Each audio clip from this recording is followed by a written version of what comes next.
Berawal dari kisah seorang Ki Ageng Mangir. Ki Ageng Mangir bukan nama asing dalam sejarah Mataram. Di mata Mataram, Mangir dikenal sebagai tokoh pemberontak karena dituduh ingin melepaskan diri dari Mataram. Dia mati di tangan Panembahan Senopati yang sebenarnya merupakan mertuanya sendiri. Panembahan Senopati mengatur skenario dengan menjebak Ki Ageng Mangir dengan mengirimkan Pembayun, putrinya untuk memikat Mangir dengan cara menyamar sebagai penari tayub.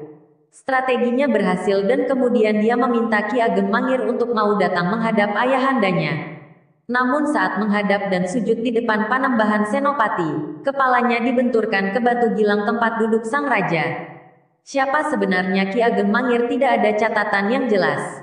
Dalam babat Mangir disebutkan setidaknya ada 3 tokoh yang menggunakan nama Mangir. Tra Mangir ini dalam babat diceritakan berasal dari Brawijaya V yang berputra Radian Alem Bumisani. Alem Bumisani ini melarikan diri dari Majapahit ke arah barat bersama istrinya. Kemudian dia mempunyai seorang putra yang diberi nama Radian Wanabaya. Radian Alem Bumisani meninggal di daerah Gunung Kidul. Radian Wanabaya inilah yang kemudian tinggal di Mangir sehingga ia terkenal dengan nama Ki Ageng Mangir Wanabaya, Mangiri. Ki Ageng Mangir Wanabaya I menurunkan Ki Ageng Mangir Wanabaya II. Mangiri juga mempunyai istri, Selir, putri dari Demang Jalegong. Dalam cerita tutur dikenal Rara Jalegong melahirkan anak yang berupa naga yang bernama Ki Bagus Baru Klinting ini mempunyai kesaktian yang luar biasa pada lidahnya sehingga lidahnya dibuat menjadi sebilah mata tombak oleh ayahnya sendiri dan diberi nama Kiai Baru. Dalam cerita rakyat dipercaya bahwa Ki Bagus Baru Klinting adalah naga yang berubah wujud menjadi tombak pusaka Kiai Baru Klinting. Tombak Kiai Baru Klinting senantiasa disanding oleh Ki Ageng Mangir. Namun senjata ini tidak dibawa menghadap Panembahan Senopati karena syarat menghadap raja semua senjata harus dilepas. Dusun Mangir sekarang terbagi atas 3 wilayah, yakni Dusun Mangir Lor, Mangir Tengah dan Mangir Kidul. Lokasi ini terletak kira-kira 20 km dari kota Jogja. Secara administratif dusun ini masuk dalam wilayah Kalurahan Sendangsari, Kecamatan Pajangan, Kabupaten Bantul. Peninggalan yang masih ada di daerah ini antara lain batu persegi dengan ukuran 1 tanda kali 1 meter yang dipercaya sebagai tempat duduk Ki Ageng Mangir, arca lembu kendaraan Dewa Siwa, dan beberapa fragmen arca. Selain itu ada beberapa peninggalan lain yang cukup tersebar di Dusun Mangir, yakni berupa onggokan batu bata dalam ukuran lebih besar dari rata-rata ukuran batu bata di zaman sekarang. Onggokan batu bata yang hampir tersebar di seluruh Dusun Mangir ini diperkirakan merupakan sisa-sisa bangunan Keraton Ki Ageng Mangir di masa lalu.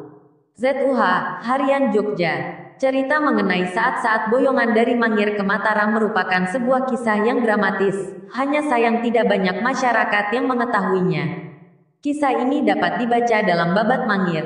Dalam adegan ini pula lah kata Bantul berasal, karena banyaknya emban yang membawa ubah rampes serta serah-serahan dengan cara dipikul yang mentul tanda hubung mentul.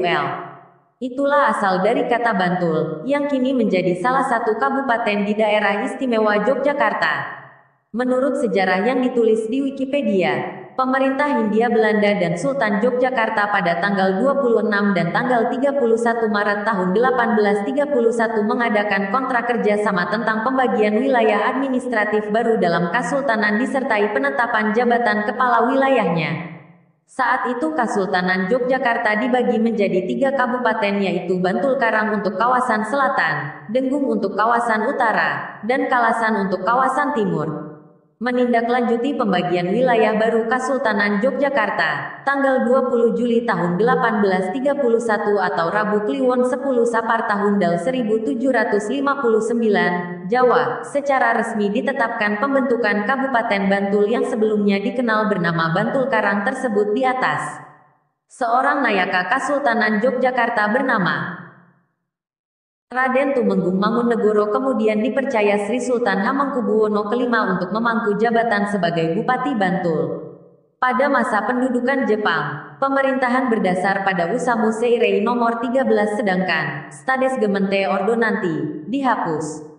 Kabupaten memiliki hak mengelola rumah tangga sendiri otonom. Kemudian setelah kemerdekaan, pemerintahan ditangani oleh Komite Nasional Daerah untuk melaksanakan UU Nomor 1 Tahun 1945.